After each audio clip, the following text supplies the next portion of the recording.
Lanjut lagi di chapter 2, kaca yang lenyap. Sudah hampir 10 tahun berlalu sejak suami istri Dasri terbangun dan menemukan keponakan mereka di depan pintu. Tetapi private drive hampir tak berubah. Matahari terbit menyinari halaman-halaman depan yang rapi dan membuat berkilau angka 4 dari kuningan di depan pintu rumah keluarga Dasri. Sinar matahari merayap masuk ke dalam ruang keluarga mereka yang masih nyaris sama dengan pada malam Mr. Dasri menonton berita penting tentang burung-burung hantu dulu. Hanya foto-foto di rak di atas perapian yang betul-betul menunjukkan berapa lama waktu yang telah berlalu. 10 tahun yang lalu ada banyak foto anak yang tampak seperti bola pantai besar merah jambu memakai topi yang berwarna berbeda-beda. Tetapi sekarang Dudley Dursley sudah bukan bayi lagi. Dan sekarang foto-foto itu menunjukkan anak gemuk berambut pirang menaiki sepeda roda 3 pertamanya, naik komedi putar, bermain komputer dengan ayahnya, dipeluk dicium ibunya. Dalam ruangan itu sama sekali tak ada tanda-tanda bahwa ada anak lain yang tinggal di rumah itu. Padahal Harry Potter masih di situ. Saat ini sedang tidur, tapi tak akan lama lagi bibinya Petunia sudah bangun dan suara nyarinya yang pertama memecahkan kesunyian begitu. Bangun, bangun, cepat! Harry terbangun dengan kaget. Bibinya menggedor pintu lagi. Bangun, genggamnya. Harry mendengarnya melangkah menuju dapur. Lalu bunyi wajan yang diletakkan di atas kompor.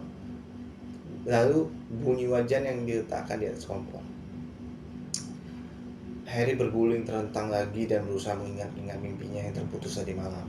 Mimpinya menyenangkan, ada motor terbang, dia merasa pernah mimpi dengan hal yang sama sebelumnya. Bibinya sudah kembali berada di depan pintu kamarnya. Kau sudah bangun belum? Tuntutnya. Hampir, jawab Harry. Ayo cepat, aku mau kau yang menggoreng daging asap. Jangan sampai gosong. Aku ingin segalanya sempurna pada hari ulang tahun Dudley. Harry mengeluh. Apa katamu? Tidak apa-apa, kata Harry. Ulang tahun Dudley, bagaimana mungkin dia bisa lupa? Dengan enggan, Harry turun dari tempat tidurnya dan mencari kaos kaki. Ditemukannya sepasang di bawah tempat tidur, dan setelah menarik laba-laba dari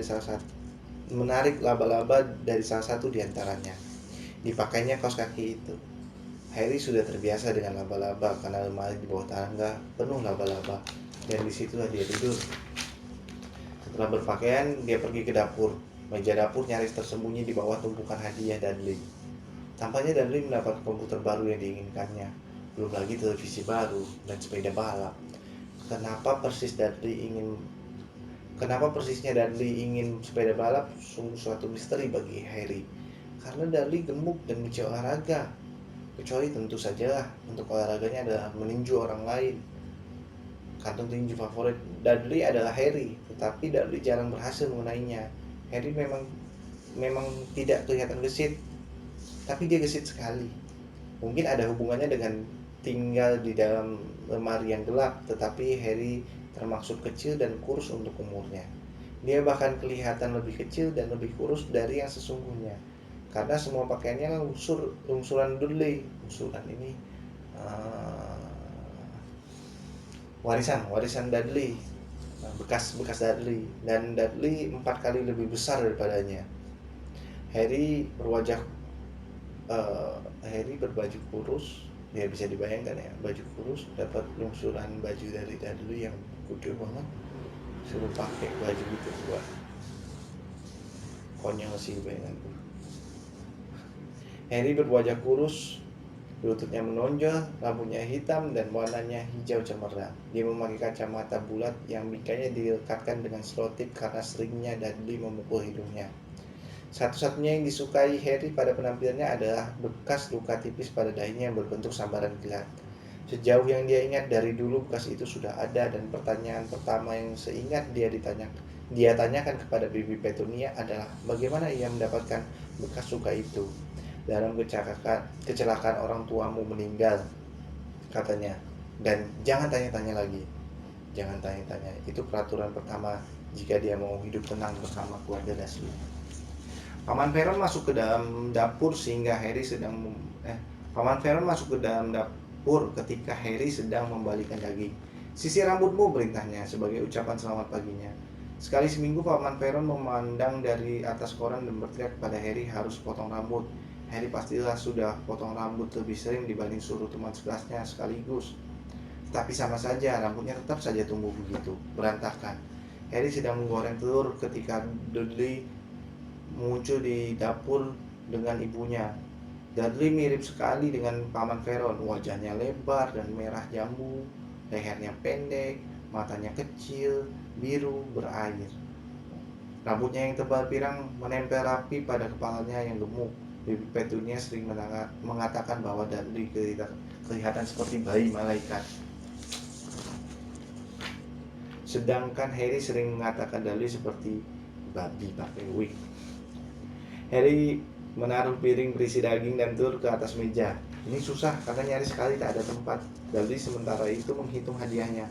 Wajahnya langsung cemberut. 36, katanya sambil memandang ayah dan ibunya. Kurang 2 dibanding tahun lalu. Sayang, kau belum menghitung hadiah dari Bibi Marge. Lihat ini. Dia di bawah hadiah Mami dan Daddy. Baik, 37 kalau kayak gitu, kata Dudley dengan wajah merah. Harry yang sudah bisa menduga kemarin Dudley yang meledak cepat-cepat mengunyah dagingnya. Siapa tahu Dudley akan menjungkirkan meja. Bibi Petunia rupanya menyadari datangnya bahaya itu juga, karena dia cepat-cepat berkata, dan kami akan membelikan untukmu 2 hadiah lagi kalau kita jalan-jalan nanti. Bagaimana manis? 2 hadiah tambahan, oke kan? Sejenak Dudley berpikir, kelihatannya susah baginya. Akhirnya dia berkata pelan-pelan, jadi aku akan punya 39 anak pintar, kata Pak Bibi Petunia. Oh, dan duduk dengan keras dan menjangkau bungkusan terdekat. Baiklah. Paman Veron tertawa. Si kecil ini tak mau rugi, persis ayahnya. Pintar kau, Dudley. Ia mengacak rambut Dudley. Saat itu telepon berdering dan Bibi Petunia menjawabnya sementara Harry dan Paman Veron menonton Dudley membuka sepeda balap. Kamera pesawat terbang Saat ini telepon berdering dan Bibi Petunia menjawabnya. Sementara Harry dan Paman Veron menonton Dudley membuka sepeda balap, kamera, pesawat terbang mainan yang dikendalikan remote control, 16 permainan komputer, dan perekam video. Dia sedang merobek kertas pembungkus arloji emas ketika Bibi Petunia muncul kembali dengan wajah marah dan cemas. Kabar buruk, Veron, katanya Mr. Fig kakinya patah dan tidak bisa dititipi dia. Dia menggedikkan kepala ke arah Harry. Dia di sini berarti Harry Potter. Mulut Dudley melongo ngeri, tapi Harry senang. Setiap tahun pada hari ulang tahun Dudley, orang tuanya mengajak Dudley dan seorang temannya jalan-jalan ke taman hiburan, kios hamburger, dan menonton bioskop. Harry dititipkan pada Mrs. Fig, wanita tua aneh yang tinggal di 2 jalan dari Private Drive. Harry benci tinggal di sana. Seluruh rumahnya bau kol dan Mr. Fig memaksanya melihat foto-foto semua kucing yang pernah dimilikinya. Jadi bagaimana? Kata Bibi Petunia memandang Harry dengan berang. Seakan Harry yang merencanakan sakitnya Mrs. Fig. Harry tahu dia seharusnya kasihan Mrs. Fig kakinya patah, tapi dia tidak mengingatkan dirinya bahwa baru setahun lagi dia harus melihat foto Tibbles, Snowy, Mr. Paws, dan Taffy. Kita bisa menelpon Marge, kata Paman Veron menyarankannya. Jangan ngaco, Veron, dia kan benci anak itu. Keluarga Dursley sering membicarakan Harry seperti ini, seakan anak itu tidak ada, atau lebih tepatnya seakan dia sesuatu yang sangat menjijikkan seperti bekicot. Kalau siapa namanya tuh temannya Yoveni sedang berlibur ke Mallorca, kata tukas Bibi Petunia. Sekalian bisa meninggalkan aku di sini, Harry mengusulkan penuh berharap. Dia akan bisa menonton acara yang disukainya di televisi dan mungkin bahkan bisa mencoba komputer Dudley. Bibi Petunia kelihatan seperti tersedak telur. Dan kalau kami pulang nanti rumah sudah hancur, geramnya. Aku tak akan meledakkan rumah, kata Harry. Tetapi mereka tidak mempedulikannya.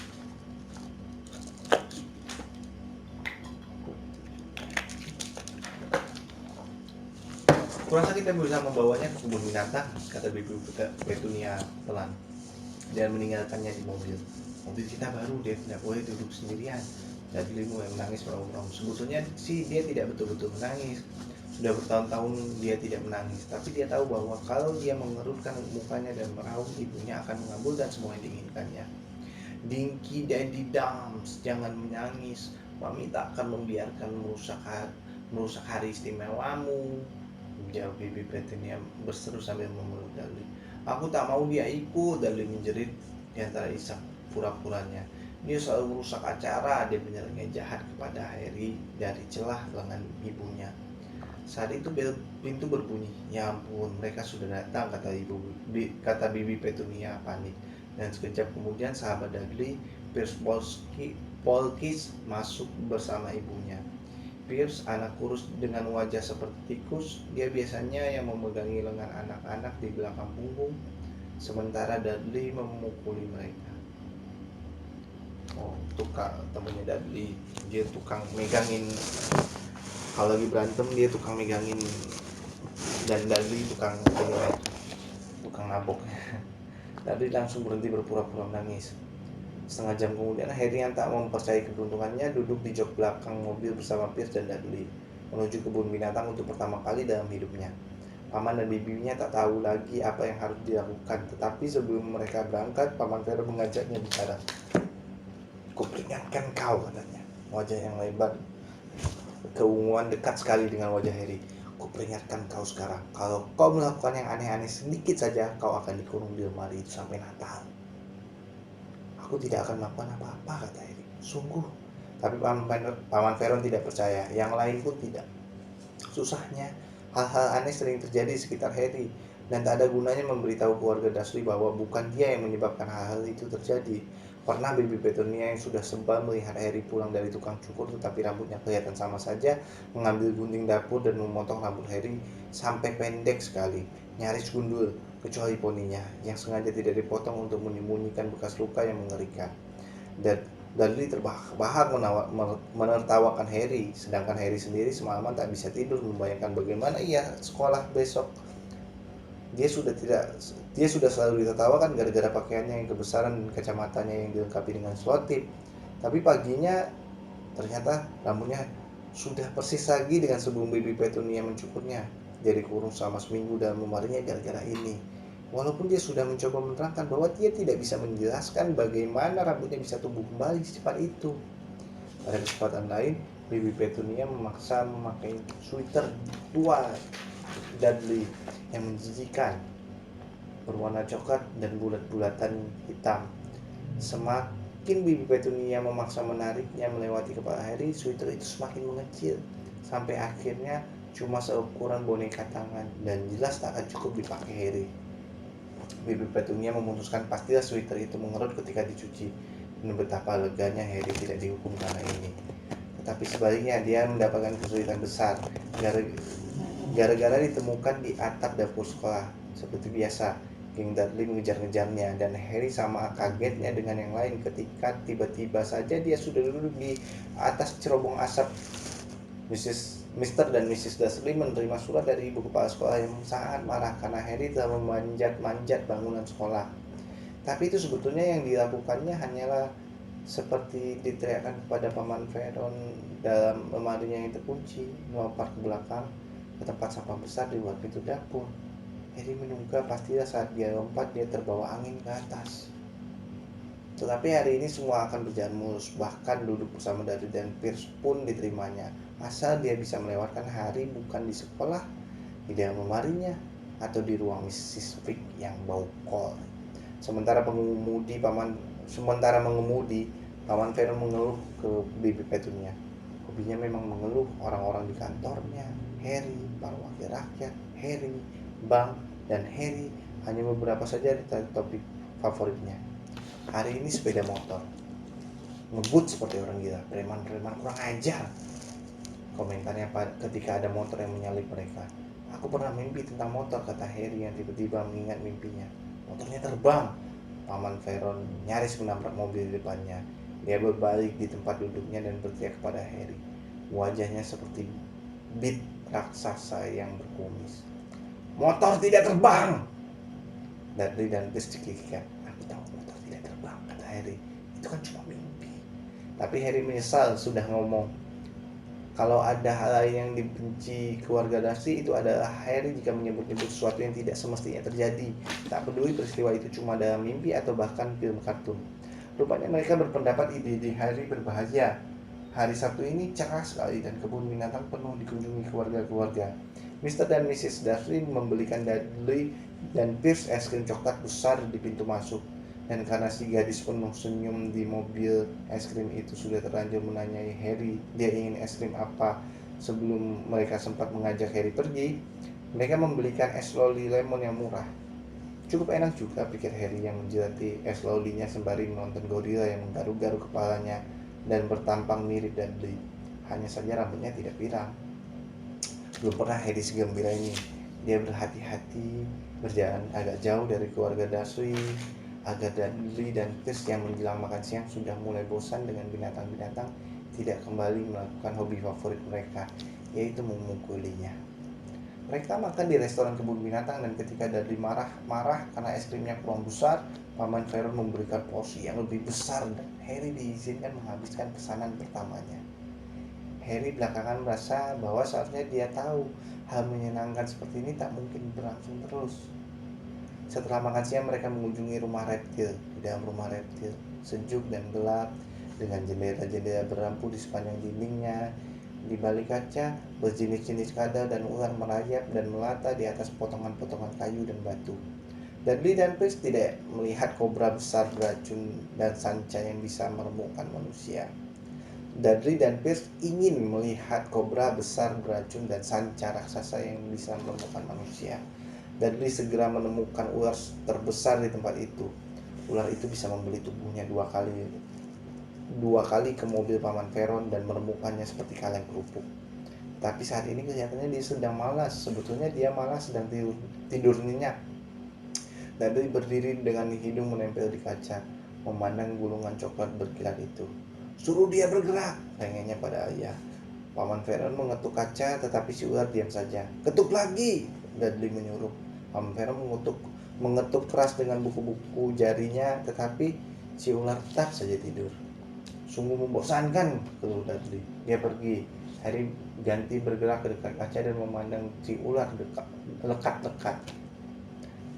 Lekat-lekat ini tajam, si ular tajam. Dia tak akan heran kalau si ular mati karena bosannya. Tak ada teman selain orang-orang bodoh yang mengetuk-ketuk kaca, mencoba mengganggunya sepanjang hari. Ini lebih parah daripada menggunakan lemari sebagai kamar tidur. Dengan satu-satunya pengunjung ada Baby Petunia yang menggedor-gedor pintu dan membangunkannya. Paling tidak dia kan bisa ke bagian rumah yang lain.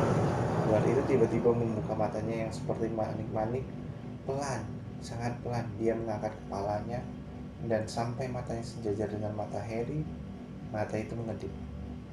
Harry terbelalak, kemudian dia cepat-cepat memandang sekeliling memastikan tak ada yang melihatnya. Ternyata memang gak ada. Dia kembali memandang si ular dan balas mengedipkan matanya. Si ular mengendikkan kepala ke arah Paman Vernon dan Dudley, kemudian mendongak ke langit-langit. Pandangannya ke arah Harry seakan jelas berkata, sepanjang waktu memang seperti itu. Aku tahu, gumam Harry lewat kaca. Meskipun dia tak yakin si ular mendengarnya. Pastilah sangat menyebalkan. Si ular mengangguk-angguk bersemangat. Kau berasal dari mana sih? Tanya Harry. Ular itu menggerakkan ekornya ke arah papan kecil di sebelah kaca. Harry membaca tulisannya. Boa pembelit Brazil. Enakkah di sana? Si boa pembelit menunjuk dengan ekornya ke papan lagi dan Harry meneruskan membaca. Ular yang ada di sini dikembangbiakkan di kebun binatang. Oh begitu. Jadi kau belum pernah ke Brazil. Saat si ular menggelengkan kepalanya, teriakan memekakkan telinga di belakang Harry membuat mereka berdua terlonjak. Dudley, Mr. Dursley, sini lihat, ularnya menggeleng-geleng, kalian tak akan percaya. Dudley datang tergopoh-gopoh. Minggir kau, katanya sambil meninju dada Harry. Karena tak menyangka akan diserang, Harry terjatuh di lantai beton. Apa yang terjadi berikutnya berlangsung begitu cepat, sehingga tak ada yang melihat bagaimana itu terjadi. Saat Pierce dan Dudley berdiri menempel di kaca, detik berikutnya mereka melompat mundur sambil memekik ngeri. Harry duduk ternganga. Kaca bagian depan kandang ular telah lenyap. Ular raksasa itu membuka gulungan tubuhnya dengan cepat, meluncur di lantai. Para pengunjung rumah reptil itu menjerit panik dan berlarian ke pintu keluar. Saat si ular meluncur cepat melewatinya, Harry bersedia bersumpah dia mendengar suara desis pelan berkata, "Brazil, aku datang. Trims, amigo." Si penjaga rumah reptil shock dan bengong. Tapi kacanya katanya terus-menerus. Kemana kacanya? Direktur kebun binatang sendiri yang membuatkan secangkir teh kental manis untuk baby Petunia sambil tak henti-henti minta maaf. Pierce dan Dudley cuma bisa merepet. Sejauh yang Harry lihat, ular itu tidak melakukan apa-apa kecuali dengan main-main mengatuk-ngatukkan mulutnya di dekat tumit Dudley dan Pierce saat dia lewat. Tetapi ketika mereka sudah kembali ke mobil papan peron, Dudley bercerita bahwa si ular nyaris menggigit kakinya sampai putus. Sementara Pierce bersumpah si ular mencoba membelitnya sampai mati.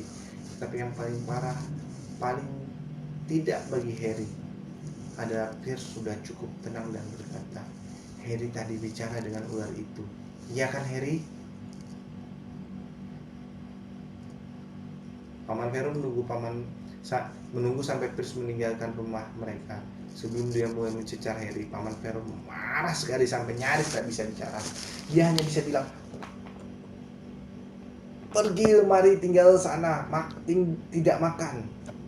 Sebelum dia terenyak di kursi dan Baby Petunia cepat-cepat lari untuk mengambil segelas besar brandy.